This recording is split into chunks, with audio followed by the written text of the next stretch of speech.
Hi friends, இன்றைக்கி உடச்சி ஊற்றின முட்டை குழம்பு எப்படி பண்ணுறதுன்னு பார்க்கலாம். ரொம்ப ஈஸியாக சீக்கிரமாக செஞ்சிடலாம். வாங்க எப்படி பண்ணுறதுன்னு பார்க்கலாம்.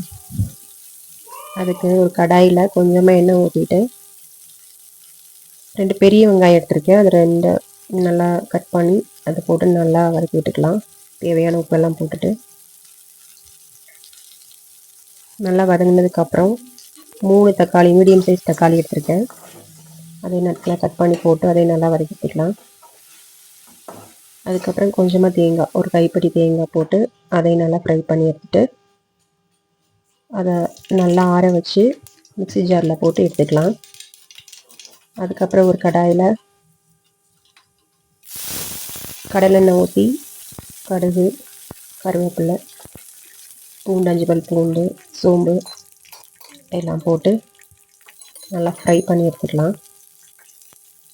கொஞ்சம் ஃப்ரை ஆனதுக்கப்புறம் நம்ம அரைச்சி வச்ச அந்த பேஸ்ட்டை இதுலேயே ஊற்றிக்கலாம். அதை கொஞ்சம் கிளறி விட்டுட்டு கொஞ்சமாக மஞ்சள் தூள், அதுக்கப்புறம் வீட்டு மிளகாய் தூள்,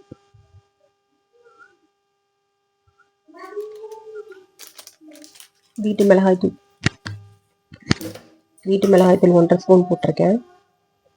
அதையும் போட்டு நல்லா கிளறி விட்டுக்கலாம்.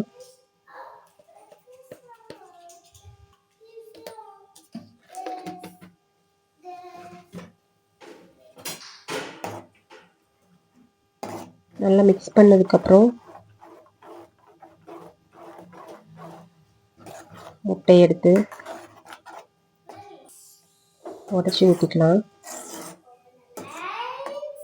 ஃபஸ்ட்டு நல்லா மிக்ஸ் பண்ணி விட்டுறணும். அதுக்கப்புறம் முட்டை ஊற்றினதுக்கப்புறம் தொடவே கூடாது. கரண்டி வச்சு அப்படியே க்ளோஸ் பண்ணி வைக்கிறது தான் வேலை.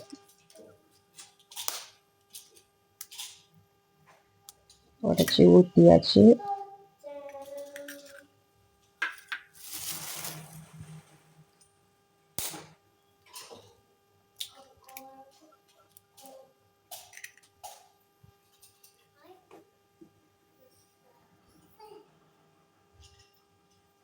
மூணு முட்டை ஊற்றியாச்சு, மூடி வச்சாச்சு.